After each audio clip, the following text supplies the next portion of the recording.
Oh, so I wanted to go live real quick and talk about something that comes up from time to time. I'm not going to be on here long at all, and that is flying with your instrument. I just saw something on Instagram. Now, first off, not trying to talk poorly about this artist or her experience or anything like that, but I do want to talk about some things that I noticed and kind of unpack what I think are best practices for flying with your instrument and their practices that I have used in the past. So this person, had their post. It said, don't fly this airline because they wouldn't let them bring their guitar on the plane. The first thing that I noticed, and I think that this might be a generational thing. I'm sure it is a generational thing. Again, I am not trying to speak poorly about this artist. However, in the video, there are two law enforcement officers. Here's the thing, man. I wonder. Okay, let me back up. Two law enforcement officers, and then a Southwest damn it, I didn't mean to say the airline. But then a Southwest employee that comes up who's very calm, and they say, you should be ashamed of yourself. And I'm going to just say that people in the airport, some people that have really crap attitudes that work in airports, they know that you're in their world. So you get those, you know exactly what I'm talking about. You get those people who will just kind of be ugly with you. And then you got to kind of decide in the moment, what's the battle that I'm fighting right now? And where do I need to be at this place? Well, maybe, sometimes you got to bite your tongue a little bit. You catch more flies with honey, all that stuff. But I just wonder, I'm like, why are the police here? The generational thing that I was going to talk about is this. This is, these phones are important, to document, but we don't need to document everything. And sometimes I wonder, I'm like, okay, what happened before you pulled out your phone and started recording? So here are the tips. Here are the tips that I have. Other musicians have other tips. These are the things that have worked for me.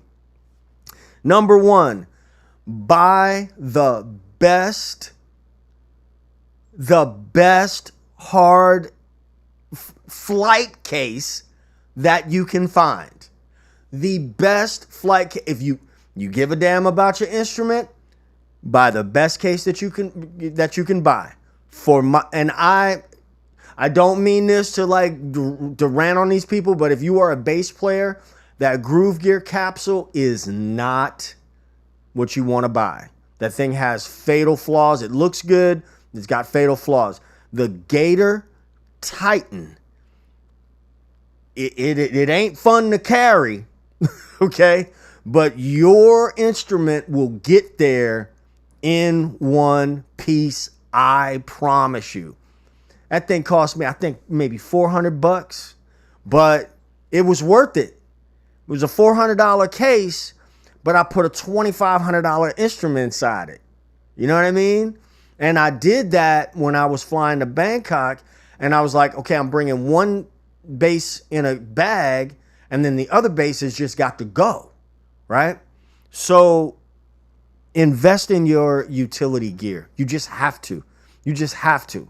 Like, over the years, I've talked to people that don't want to spend no money on the gear. And I was like, well, fuck it then. You don't care about your gear. Why should I? You know what I'm saying? But there it is. You got to invest in your gear.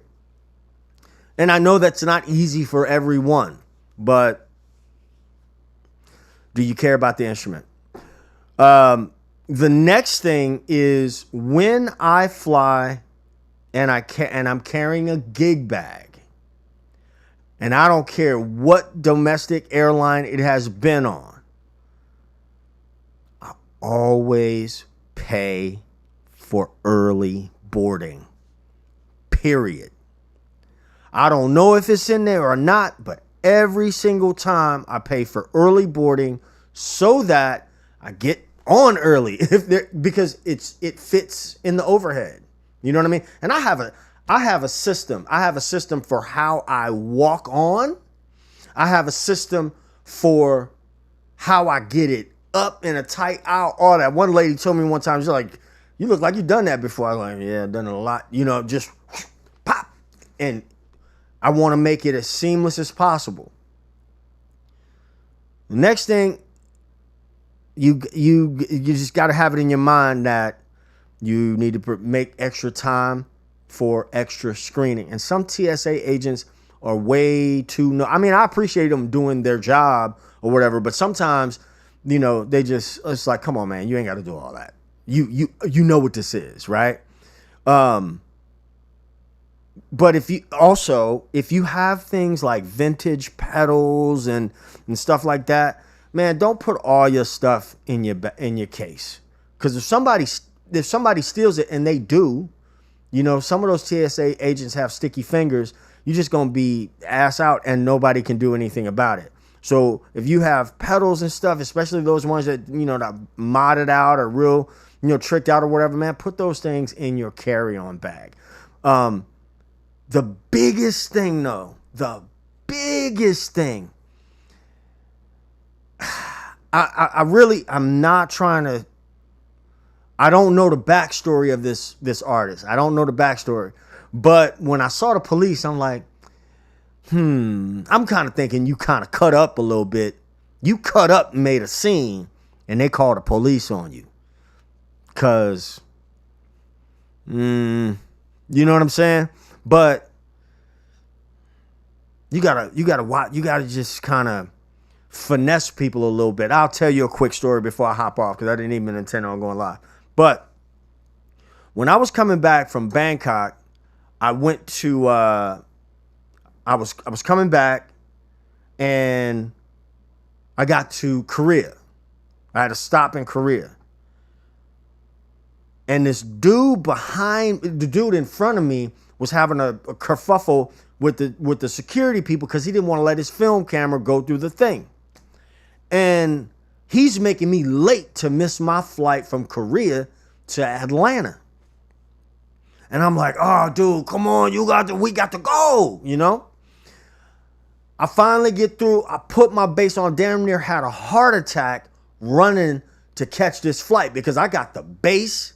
I got my iPad and some cables in the case. Like, I'm running. And when I got up to the plane, man, it was so sweet because it was a black lady that was there. She was so sweet. She looked at me. She took my base, put it in the closet. Man, sometimes she saw I was struggling. You know what I mean? By the time I got off that flight, I gave that woman a hug. You know, like, flying is already can be a tense situation. My personal preference these days is the Gator Titan with an Apple AirTag inside. That way I can just, I'm serious. Now, again, if you're going like on a tour or something like that, it's not maybe it's a heavy case. It's heavy. It ain't the funnest thing to fly with. I mean, to walk around with. But that's not its purpose. Its purpose is to get the instrument from point A to point B and back to point A safely. So I'm going to recap these tips for you. 1, get the best case you can afford. 2, whenever possible, board as early as possible.